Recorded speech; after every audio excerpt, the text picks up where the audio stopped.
Hello everybody, it's Ken Faulkner coming to you with another knife video from my ever-growing collection.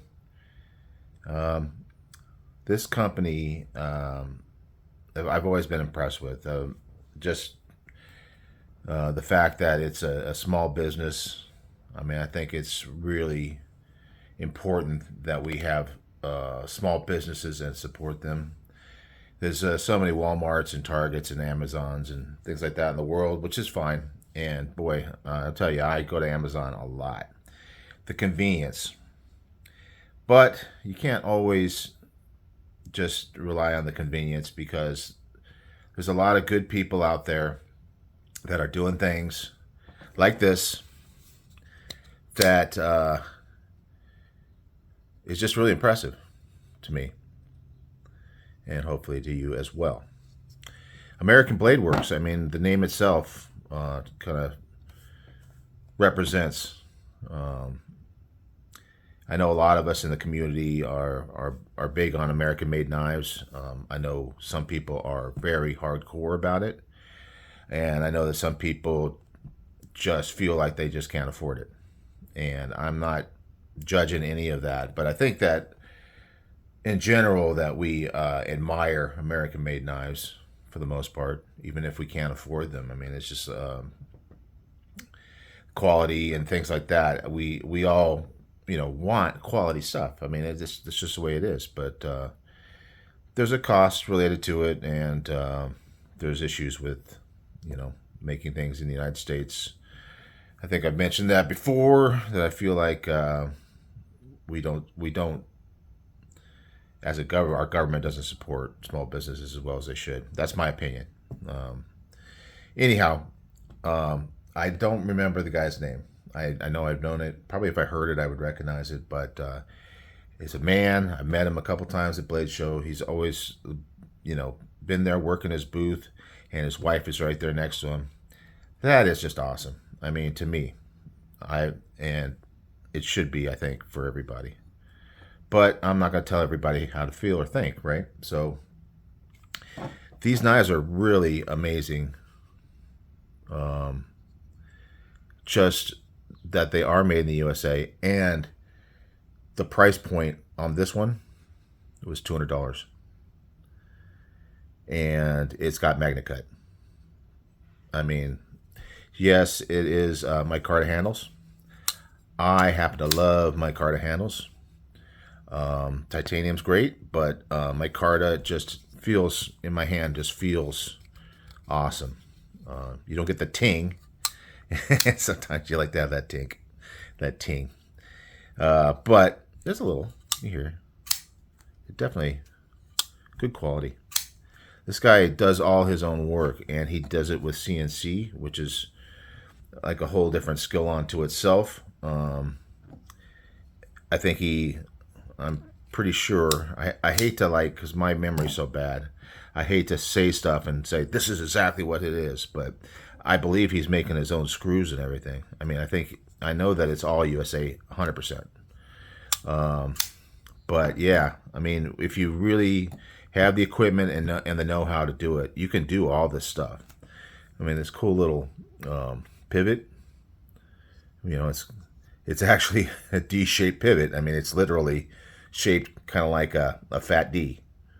So it's cool because it's inset into that micarta, and therefore it's not going to turn on you, and you only need one tool to get the pivot loose.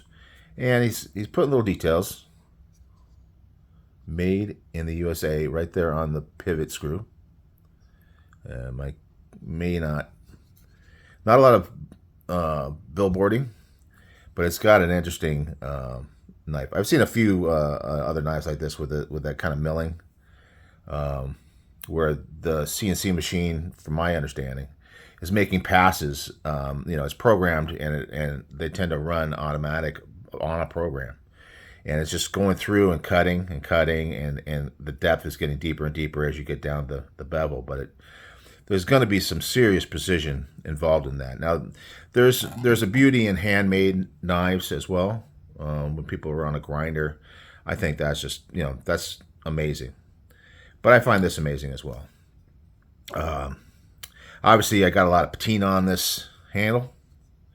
You can see I got this at Blade Show last year in Atlanta. So I kind of I'm always blade patina or I'm not so much into doing the forced patina. Not that I don't think it's cool, but I like it when it kind of just naturally goes that way, and that's the way it ends up looking. And it just like an old pair of jeans, you know. You can buy them with the holes already in them and already acid washed or whatever. But I kind of like that whole you wore them forever, and that's why they got the holes. So yeah, this is a company that I want to support. I can't always spend the money with the level of knives that I tend to purchase. I'm already bad enough as it is. I'm already questioning myself and doubting whether or not I'm spending too much money on knives. I know a lot of you have been there. Maybe all of you have been there. I don't know. Even people who can't afford. I mean, I know there's comments, and I totally understand the comment that says, "Hey, I like that knife, but I just can't afford it." And I respect that so much, because the fact is that you see people driving down the road. I'm kind of rambling today, guys. I'm feeling better, by the way. Cold is almost gone, and I appreciate I was in a couple of lives because I wasn't really doing anything. Usually on the weekends I'm running around, so I don't get to be in too many lives, but I was in a few more lives this weekend. And people, on the comments asking me how I'm feeling. That's so nice, guys. You guys are cool. Really cool. I appreciate that so much. Anyhow, back to the story. You know how like people who don't have money, but they buy a big fancy car, or they have to have the latest cell phone or whatever. I am all about people making the choices of where they're going to spend their money.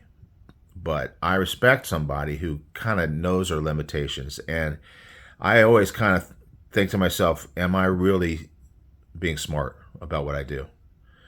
I want to be smart. I love knives. I want to enjoy them. So I got to kind of balance that out.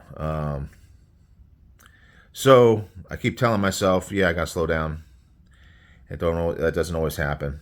Usually it's when I'm going to get ready to go to a blade show. But then if I go to a blade show, then I'm spending a ton of money in a weekend. So I don't know. I mean, I'm paying the bills. I still got money in the bank, that kind of thing. I'm blessed to be able to get the knives that I get, like these. But I really got to kind of watch myself that I don't, put myself in a bind. But I do have a great girlfriend, and she is definitely watching me, keeping track. And she supports me quite a bit, but there's things that she says, and I take it to heart. And she'll, say that I'm, blowing out of proportion. But the thing is that I am insecure about my knife collecting. I'll be honest with you guys. I know it could be worse. I know I could be better. But I'm trying to get a balance where I feel comfortable. So that's all my own personal stuff. Okay, that's enough of that kind of thing. I think a lot of people actually end up watching my channel because of that. I don't always bring out the newest knife. Obviously, this one's been around for a while. Every once in a while, I'll pop in with something that's kind of new. But for the most part, in my collecting, when I started collecting, and I started with all the budget stuff, and this was only back at the beginning of the pandemic. I collected knives before that, but that was just, I did a lot of fixed blades, a lot of weapons, like nunchucks and a lot of martial arts stuff. I did do a seminar on knife fighting, Michael Janish style. He wasn't the teacher, but it's that style that Blade Concepts, I forget the name of it, as usual. Anyway, so that's what got me into the whole idea about having a knife, carrying a knife all the time. And the thing is that I've trained martial arts throughout my life, way more than I've been collecting these knives. And you train in martial arts not because, there's a self-defense self-defense aspect. There's a health, keep in shape aspect. There's just learning discipline and things like that. There's all these different things, but the thing is that you never want to use it, and it's the same thing with carrying a knife. But you want to be able to know that you can use it if something were to happen, and hopefully it never does. Hope that makes sense. But anyway, that's where I started really getting into the modern folding knives, is from that class. And they were talking a lot about Spyderco, but I couldn't afford Spyderco at that time. So I got myself a CRKT, and it's cool. And it had like G10 handles. I think I've shown it before. And a pretty good sized blade. I got it at Ace Hardware. So it had a real good grip on it. And I carried that thing. I had it in my pocket. But then I kind of started to realize the tool aspect of a knife. And I also started watching knife YouTube. And we got to all the cool new stuff coming out. And that's what I was watching. I was watching Blade HQ. I was watching that kind of Knife Center and all those guys that are selling the stuff and showing the latest thing. And then I started, I need to get that latest thing. I needed to get that latest thing. Then later on down the line, this has got a nice inset liner. Later on down the line, I started hearing about and learning about some of the older knives that aren't new but are just amazing. And then I started playing catch up. And so in amongst some of the new stuff, I'm going after some of these older knives. This is obviously not one. I was not necessarily the first out the gate to get this one, but this company hasn't, as far as I know, it hasn't been around that long.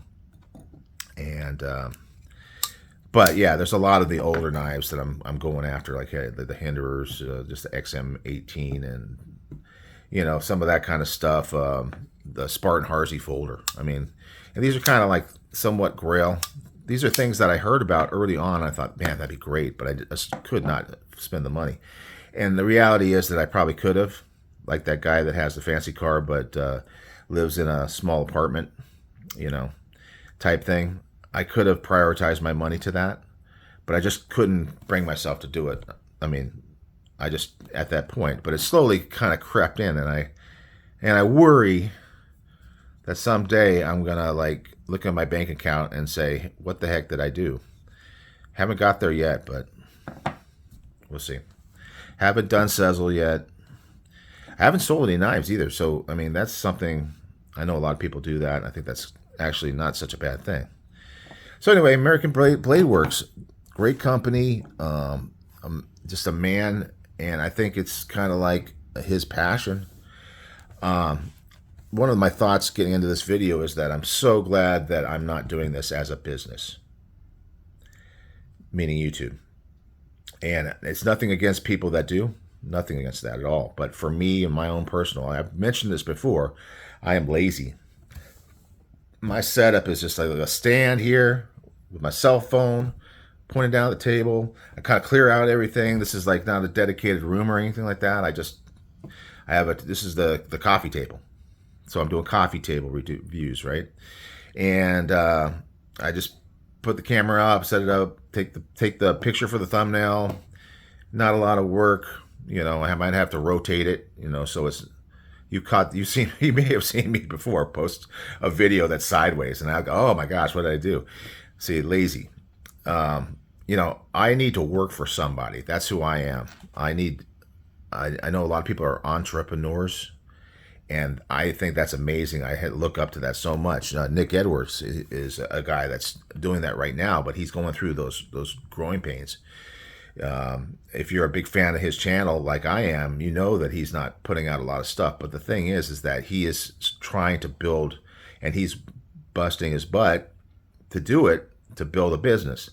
And if he does it, if he pushes through, and I have a feeling he will, because he's just got that, whenever I talk to him, he's just so motivated, that he will have real wealth. I mean, real wealth, as opposed to when you work for somebody, you just get that paycheck, and it's a different thing.